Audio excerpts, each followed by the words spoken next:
Buongiorno, ben ritrovati alla rassegna stampa di Radio Piave in Blu condotta dai giornalisti dell'Amico del Popolo. Oggi che è martedì 29 dicembre tocca a me, Luigi Guglielmi, mostrarvi quali sono le principali notizie, i temi su cui stanno i giornali locali, il Gazzettino, il Corriere delle Alpi che con voi ogni giorno esaminiamo. Allora vi dico subito che i due temi principali sono l'arrivo dei vaccini, come distribuirli, quando farli, a chi farli, eccetera, e la neve, la tanta neve che è caduta ieri su tutta la nostra provincia, alte e basse quote, anche a Belluno città, tanta neve, ne è caduto quasi mezzo metro e diciamo che insomma non mancano le polemiche perché in alcune zone non si è provveduto come forse si doveva, visto che la nevicata era annunciata e Belluno, il comune di Belluno è proprio tra le zone che hanno gestito peggio da quel che si vede, insomma, questo mezzo metro di neve con strade non dappertutto pulite e conseguente isolamento di fatto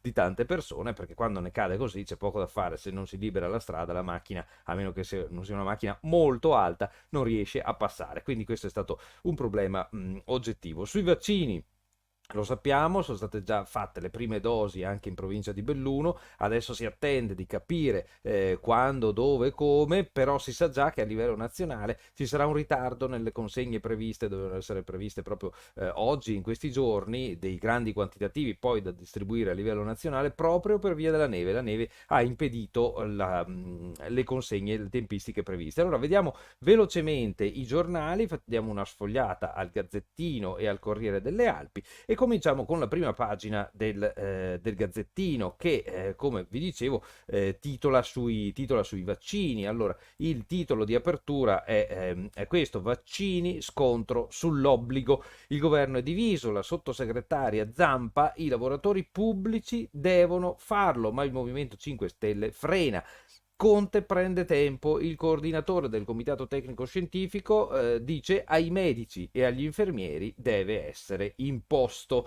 Allora, era logico che si arrivasse anche a questo e comunque siamo un'Italia in cui veramente bisogna continuamente discutere come si può dire, trovare i contrasti perfino all'interno del governo. Sono situazioni che un po' esasperano, diciamoci la verità. L'obbligatorietà del vaccino anti-Covid resta appesa, dice il Gazzettino, a quel vediamo prima come va, pronunciato qualche giorno fa dal presidente del Consiglio Conte proprio in vista della campagna vaccinale. Il confronto all'interno del governo si accende comunque e parte dalle dichiarazioni della sottosegretaria alla salute, quindi il vice ministro della sanità, Sandra Zampa, secondo la quale l'obbligatorietà del vaccino deve essere una precondizione per chi lavora nel pubblico. Questa era la sua frase.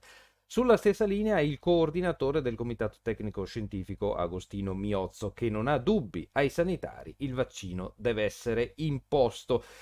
Allora, vediamo prima come va del Presidente del Consiglio Conte. Che cosa vuol dire? Vabbè, si sa bene che i vaccini sono stati comunque testati con una certa fretta, ma con tutte le procedure dovute, però non sappiamo, perché non ce n'è stato il tempo, non sappiamo quanto dura la copertura del vaccino, non è stato testato su determinate categorie in presenza di particolari situazioni allergiche, non è stato testato sui ragazzi sotto i 16 anni, sopra i 90 mi pare, insomma i test hanno riguardato comunque una media di popolazione molto elevata e i risultati sono più che ottimi, perché credo che sia raro che un vaccino abbia dato risposte così importanti fin qui, quindi insomma però si capisce anche che non si possa ancora dire la parola definitiva sulla validità, sull'efficacia del vaccino, quindi probabilmente anche il Presidente del Consiglio dice vabbè, adesso comincia il test di massa, scusate, il vaccino di massa in Italia e in Europa, vediamo come va con i primi e poi decidiamo anche come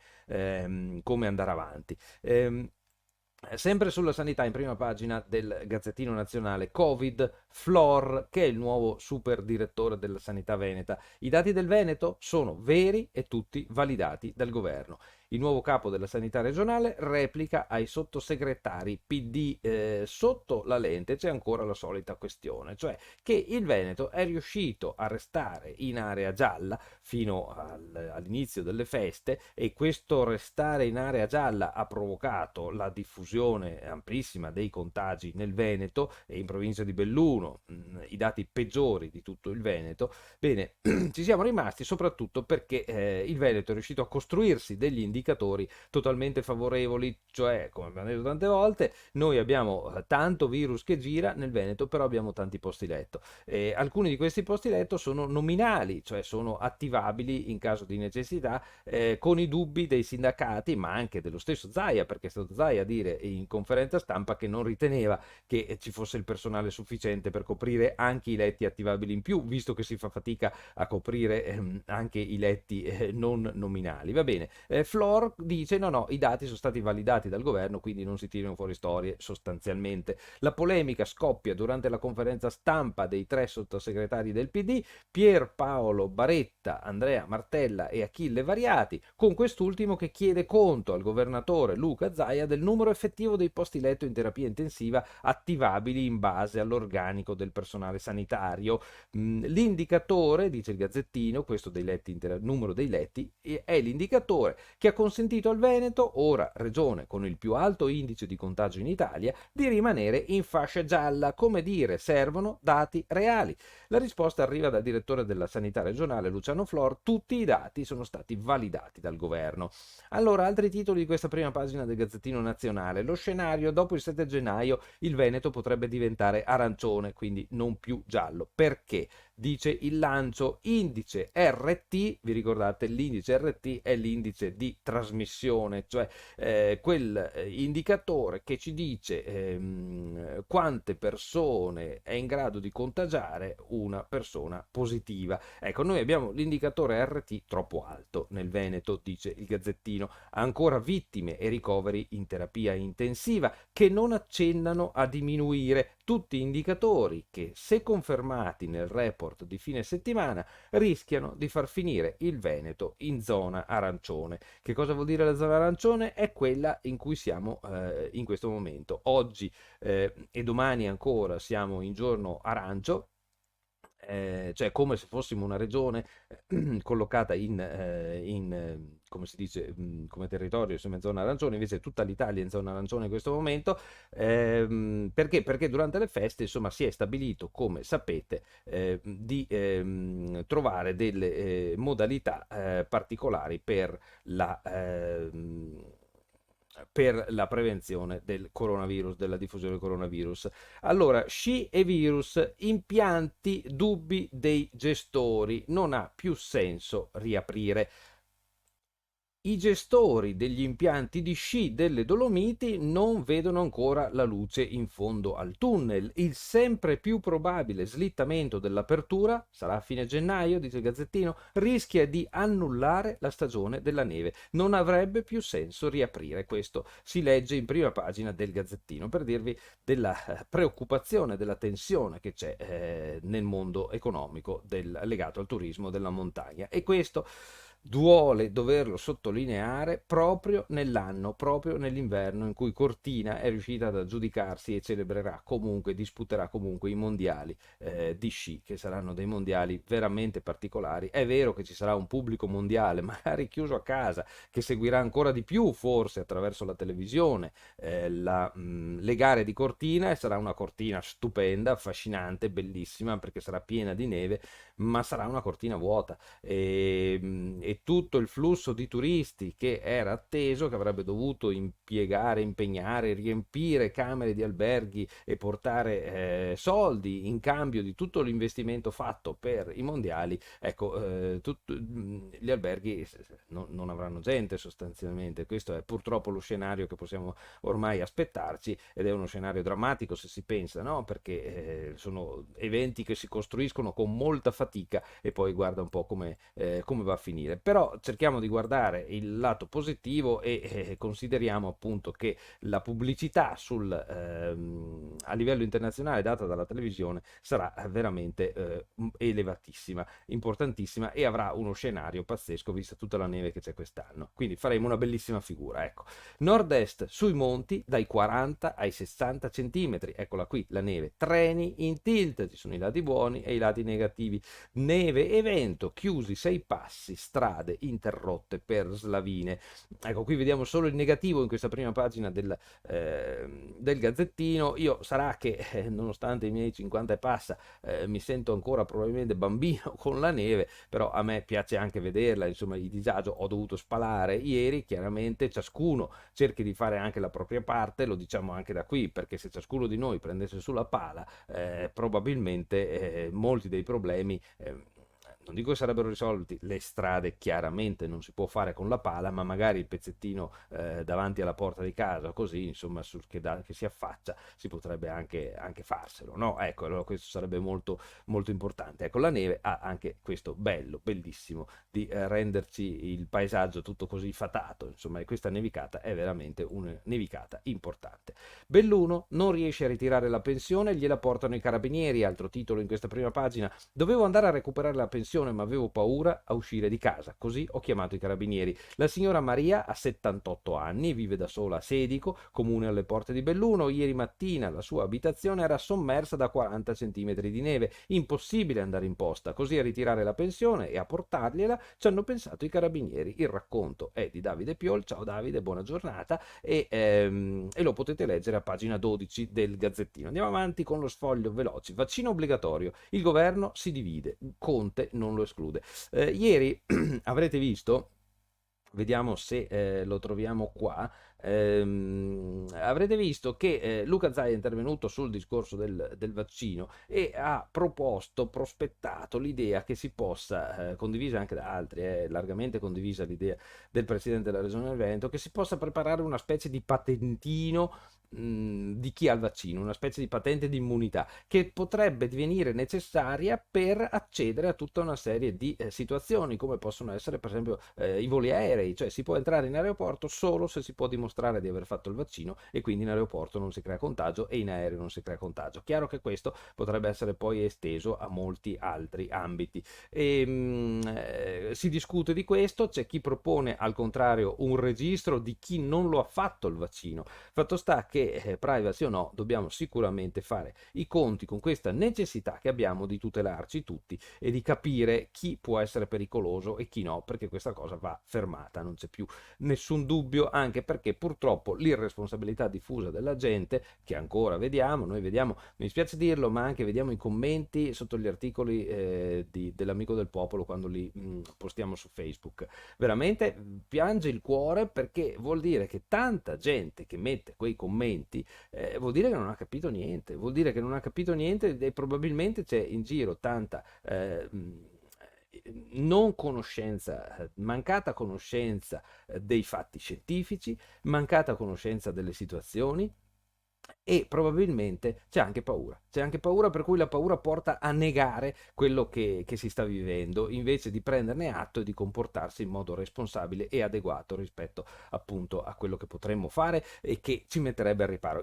Per caso, spalando, ho incontrato un medico che saluto, con cui abbiamo scambiato due parole ieri sera, e mi raccontava, medico Covid, mi raccontava qui a Belluno, mi raccontava di come le situazioni siano veramente drammatiche, di come capiti che una persona nel giro di una mattina passi da una situazione stabile a una situazione improvvisamente aggravata e alla morte. Nel giro di una mattina può succedere.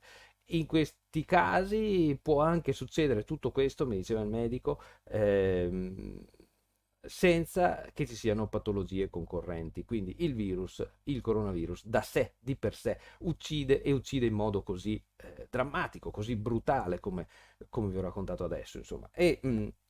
Capite bene che questa cosa non può non mettersi, dovrebbe mettersi tutti in allarme, dovremmo far di tutto, però c'è gente che nega, gente che è convinta che colpisca solo i vecchi, come se questo non fosse un problema, e gente che comunque ritiene che i numeri siano falsati, che il coronavirus non sia così grave. Questa persona, questo medico mi ha detto venissero in ospedale a vedere questi peggioramenti e queste persone che muoiono nel giro di qualche ora peggiorando di colpo. Ecco, io questa cosa che ho sentito fresca ieri ve la racconto qui perché vorrei appunto che avessimo un senso di responsabilità. Allora, il pagina 3 del Gazzettino Nazionale con l'intervista ad Agostino Miozzo del CTS, no? Comitato Tecnico Scientifico, ne è il coordinatore. Ai medici e infermieri, dice il capo, deve essere imposto, quindi senza tanti se, senza tanti ma. Il coordinatore del CTS anche nelle RSA. Chi non è vaccinato non deve lavorare. È fondamentale una campagna di sensibilizzazione che ancora non vedo.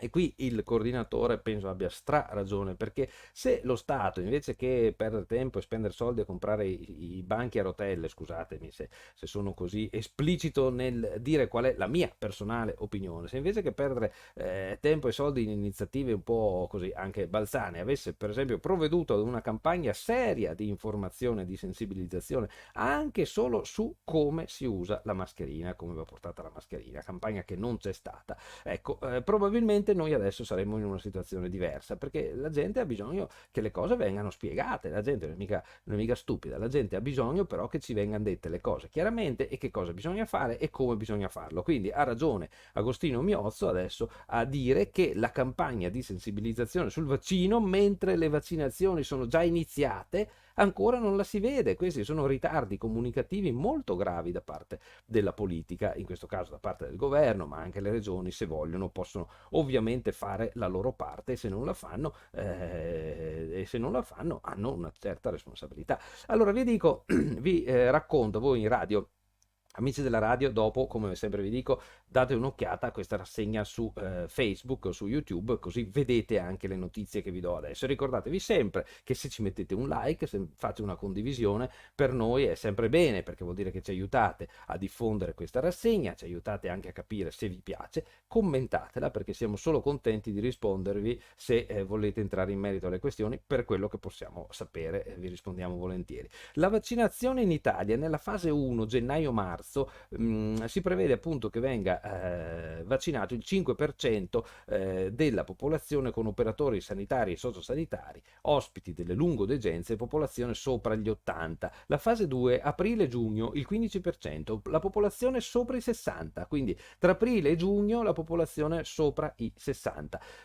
Insieme a questi le persone con comorbilità severa, cioè che hanno severe altre malattie, immunodeficienza o fragilità. Poi i gruppi a rischio elevato di malattia grave o morte e inoltre gli insegnanti e il personale scolastico ad alta priorità, perché si è capito bene che anche gli insegnanti, finalmente lo si è capito, sono una categoria estremamente a rischio. Questa vaccinazione dovrebbe avvenire tra aprile e giugno, poi la fase 3, luglio-settembre, il 50% della popolazione, persone con comorbilità, quindi con altre malattie moderata, insegnanti e personale scolastico rimanente, i lavoratori di servizi essenziali e settori a rischio, i carceri e le comunità, questo tra luglio e settembre, la fase 4 tra ottobre e dicembre, la fase conclusiva con il raggiungimento del 90% della popolazione vaccinata, tutto il resto della popolazione, quindi il vaccino per tutti, anche per chi sta bene, per chi non ha 60 anni, non è un insegnante, non è un medico, non è un infermiere, ecco il vaccino per tutti dovrebbe arrivare tra ottobre e dicembre. Questo ci basta a capire una cosa, che fino a ottobre non possiamo abbassare la guardia, perché fino a ottobre non avremo quella vaccinazione di massa che dovrebbe consentirci di vivere sereni e di ricominciare le attività come prima. Questo avverrà probabilmente entro il Natale prossimo. Insomma, bisognerà aspettare un annetto in cui vedremo progressivamente migliorare le cose, ma dovremo ancora comportarci con cautela perché necessariamente il virus circolerà ancora. Noi guardiamo con ottimismo comunque perché è incredibile poter dare l'annuncio di questi vaccini, di queste soluzioni che vengono trovate in tempi così record, no? Per cui cerchiamo anche di essere ottimisti e di vedere il positivo di quello che si è riusciti a fare a livello mondiale in in termini così veloci per riportare la vita alla normalità, una vita che veramente è stata stravolta in questo 2020.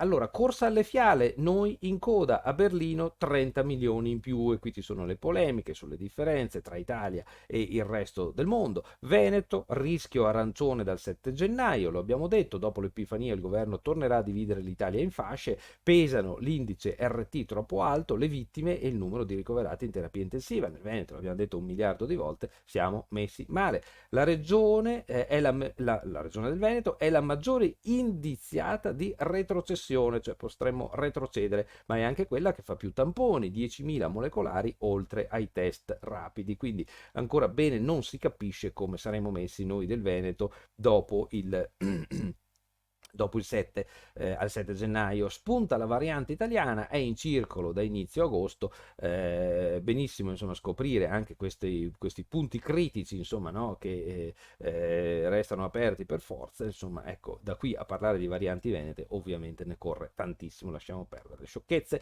Contagi dati nel mirino PD, Zaia deve fugare i dubbi, i sottosegretari veneti all'attacco, zona gialla, i numeri forniti a Roma devono essere realistici.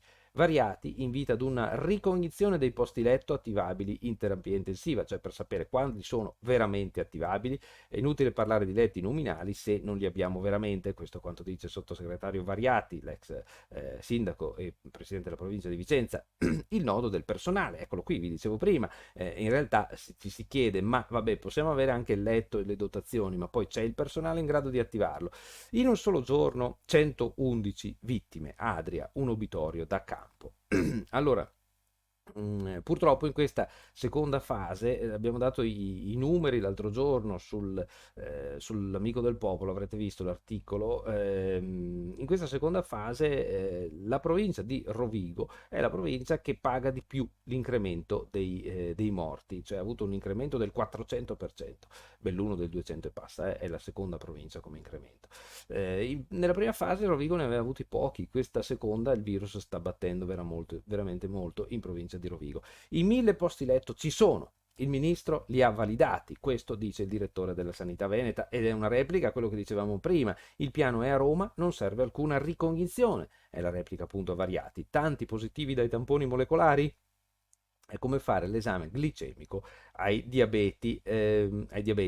Vaccini per il 25 gennaio, attese oltre 186.000 dosi e scoppia il caso Mantoan.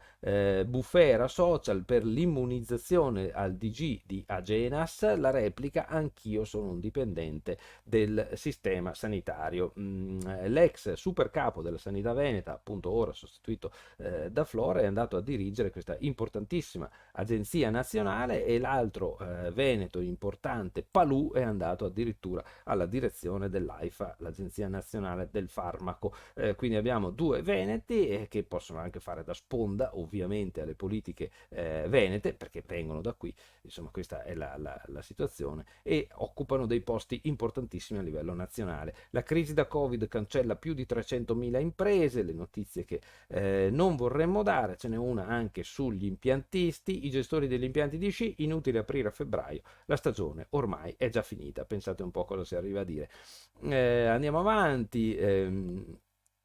Arriviamo alla neve, pagina 12, Gazzettino ne dà conto, Slavina e passi chiusi, Bellunese paralizzato, caduti tra i 30 e i 60 cm di neve, auto intrappolate, camion di traverso, Valparola, Fedaia, Pordoi, Falzarego, Giau, Cimabanche, stop al transito, è l'elenco dei passi ad Asiago, meno 42 gradi, sono riusciti a misurare questa temperatura record nel Vicentino. La marea è a 141, ma il Mose tiene Venezia all'asciutto. Queste sono belle notizie che, guardate che roba, occupa, amici della radio, vi racconto. È il titolo su un trafiletto. Fino a poco tempo fa i titoli sulle sperimentazioni del Mose occupavano tutte le pagine, adesso si dà per scontato che c'è. E in questo caso ha funzionato e noi siamo solo contenti, insomma, anche visto che sono stati spesi una quantità di soldi spaventosa di noi contribuenti, almeno a sapere che funzioni, insomma. Vigili del fuoco folgorato a Sassari, pensate un po', poste irraggiungibili, i carabinieri le portano alla pensione, vi dicevamo prima di questa simpatica notizia. Allora noi andiamo avanti perché raggiungiamo la pagina di Belluno, la prima pagina dell'edizione locale di Belluno, eccola qui, che come vi dicevo apre da un lato sul vaccino, il piano vaccini, oltre 10.000 dosi entro gennaio, parliamo di Belluno, e sulla nevicata record, valanghe e blackout. Questa è l'apertura del Gazzettino di oggi. Allora vi leggo solo questi due lanci, quello del piano vaccini per sapere come avverrà qui da noi, via con i medici, infermieri e OS, poi le case di riposo, più di 10.000 vaccini Pfizer in arrivo a Belluno entro la fine di gennaio, a cui si dovrebbero aggiungere, salvo imprevisti dell'ultimo momento, anche quelli di Moderna, dopo la giornata simbolica di domenica in cui sono state vaccinate 40 tra le persone più esposte nella lotta al Covid-19, la macchina sanitaria si è messa in moto in fretta. L'Ulsuno Dolomiti ha preparato il piano per l'intera programmazione vaccinale, oggi sarà inviato alla regione, saranno vaccinati medici, infermieri e OS dei reparti Covid e poi le case di riposo. Nessuno dei primi volontari che hanno ricevuto le dosi ha riscontrato effetti collaterali, quindi tutto bene, tutto liscio. Tra i vaccinati Spiridione della Lucia, pneumologo al San Martino. Ciao Spiro, leggiamo sempre i tuoi post su Facebook e dobbiamo dire che questo medico pneumologo, quindi in prima linea, visto che la pneumologia resta uno dei reparti più sotto stress, questo medico nostro bellunese riesce ad esprimere sulla propria pagina Facebook una umanità di cui abbiamo tantissimo bisogno nella lotta al coronavirus, per sapere come rapportarci con questa situazione. Dunque, pneumologia del San Martino, dicevamo, preso di mira dai Novax, sembra un plotone di esecuzione, dice chi crede che il virus sia un'invenzione dovrebbe dare un'occhiata a quanto accade in pneumologia. C'è gente di 40 anni che non ce la fa, è devastante, spiega Spiridione della Lucia, il medico, e c'è l'intervista. Allora, dicevamo della neve, slavine a ripetizione, strade chiuse, blackout, paesi isolati, mezzo metro di neve quasi ovunque. Il triste copione dell'emergenza maltempo si è ripetuto ieri a soli 20 giorni di distanza dall'evento che mise in ginocchio la provincia causando milioni di danni e centinaia di frane. Diciamo che qui insomma è ben altra gravità, anzi no, insomma, ecco. Anche ieri ci sono stati tanti danni, ma fortunatamente ancora una volta nessun ferito o persona coinvolta. L'ennesimo miracolo, se si pensa che sono diverse le autovetture finite sotto le slavine da Campolongo alla Val Visdente, Forte di Livinallongo, e che i 50 centimetri caduti in media in provincia, 30 nel capoluogo, 40 a Feltre, 60 in Val di Serena, hanno rallentato i mezzi di soccorso con le decine di corse per l'emergenza Covid che hanno richiesto il quadruplo del tempo ai disagi sulle strade. Si sono aggiunti quelli sulle rotaie con treni cancellati e ritardi fino a 2 ore e mezza. Dunque il caso della Val di Zoldo, il sindaco che scorta le ambulanze, se ne vedono di tutti i colori, no? Emergenza Alano, operai del comune con il Covid, operai a casa a causa del Covid, e in una situazione di questo genere, con una nevicata straordinaria, non è certo una cosa facile, no? da fronteggiare. Il bilancio di Bottacin, l'assessore regionale Giampaolo Bottacin, il mio 2020 per Belluno, un hacker lo interrompe con un video porno, ecco. Poi vedete la notizia diventa questa, no? Perché siamo fatti così. Cantieri per 114 milioni di euro in una provincia battuta dal maltempo, ma che grazie alle opere di difesa già realizzate ha saputo resistere ad intemperie più violente dell'alluvione del 66. L'assessore Bottacin, votato da un bellunese su 10, tira le somme di un anno estremo, auspicando un 2021 che prenda la discesa. L'articolo è firmato Marsiglia, pagina 7. Salvataggio della CC. L'Europa mette i bastoni tra le ruote. Tutto sommato la CC di Mel potrebbe anche chiudere perché, essendo il Veneto ad alta occupazione, non farebbe fatica ad assorbire i 305 lavoratori in uscita. È una delle motivazioni con cui la Commissione europea ha chiesto per la seconda volta al governo italiano approfondimenti sugli aiuti di Stato necessari per coprire la momentanea mancanza di liquidità in attesa che venga varata la nuova società a partecipazione statale, la Italcomp, una richiesta che allunga mortalmente, lo mette tra virgolette il Gazzettino, allunga i tempi proprio ora che il portafoglio ordini è gonfio come non lo era dal 2010. I sindacati promettono mobilitazioni se il governo non interverrà subito, perché è chiaro che bisogna replicare tempestivamente all'Europa e a queste osservazioni.